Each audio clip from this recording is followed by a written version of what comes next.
ইন্না শিরকা লাযুলমুন আযীম, নিশ্চয় শিরক এমন বড় জুলুম যে জুলুম দুনিয়ার কোন মানুষের উপর করা হয় না। যে আল্লাহ রিজিক দিল, যে আল্লাহ জীবন দিল, ওই আল্লাহর উপর জুলুম করা হয়। এই জুলুমটা কখনো ছোট জুলুম হতে পারে না, এই জুলুমটা নিশ্চয়ই বড় জুলুম। সে সূরাতুল লুকমান, এই সূরাতুল লুকমান, এই সূরার মধ্যে আল্লাহ রাব্বুল আলামিন বলতেছেন, ওয়ালাকাদ আতাইনা লুকমানাল হিকমাতা আনিশকুর লিল্লাহ। হে লুকমান, আমি তোমাকে যে হিকমা, প্রজ্ঞা, যে কৌশল দান করেছি এর উপর শুকর আদায় করো।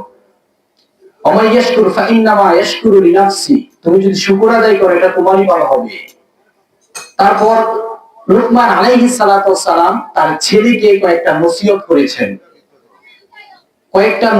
করেছেন, আর এই নসিহতগুলি আল্লাহর কাছে এত পছন্দ হয়েছে, আল্লাহ তাআলা এই কুরআনুল কারীমের মধ্যে দিয়ে দিয়েছেন যে নসিহতগুলি কিয়ামত পর্যন্ত থাকবে। সকল বলেন সুবহানাল্লাহ। এই নসিহতগুলি কিয়ামত পর্যন্ত থাকবে। সর্বপ্রথম যে নসিহতটা করেছেন, বলেছেন লা তুশরিক বিল্লাহ, বাবা তুই কি করিস না, শিরক করিস না। ইন্না শিরকা লাযুলমুন আযীম, নিশ্চয় শিরক এমন বড় জুলুম যে জুলুম দুনিয়ার কোন মানুষের উপর করা হয় না।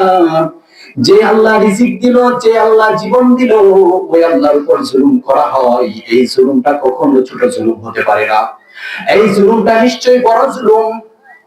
এই জুলুমটা বড় জুলুম। আমরা যখন নামাজে দাঁড়াই, আল্লাহ বলে বান্দা তোরা নামাজ পড়ে পড়বি, আগে বড় শিরক করিস কিনা। তখন আমরা বলি ইন্নী ওয়াজ্জাহতু ওয়াজহিয়া লিল্লাযী ফাতারাস সামাওয়াতি ওয়াল আরদা হানিফাও ওয়া মা আনা মিনাল মুশরিকিন। মাবুদ গো, আমরা মুশরিক না, মাবুদ গো আমরা শিরক করি না। তারপর আমরা নামাজে দাঁড়াই। জিলহজ মাসে যখন আমরা হজ করতে যাই, আল্লাহ বলে হজ পরে করবি, আগে বড় শিরক করিস কিনা। তখন আমরা বলি লাব্বাইক আল্লাহুম্মা লাব্বাইক, লাব্বাইক লা শারীকা লাক লাব্বাইক। মাবুদ গো আমরা শিরক করি না, তারপর আমরা হজ করি। এই কারণে